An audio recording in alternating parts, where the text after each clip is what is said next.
Have you ever wondered which parts of a bulldozer take the most punishment every single day? The answer is simple: the undercarriage. The undercarriage is the foundation of a bulldozer's movement system.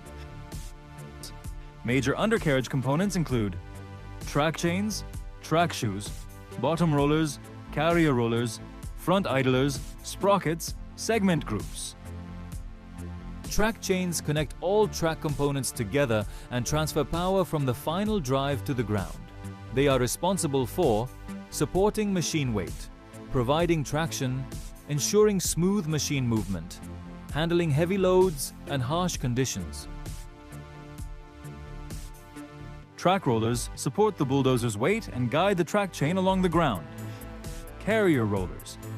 Carrier rollers support the upper section of the track chain and help maintain proper track alignment during machine operation.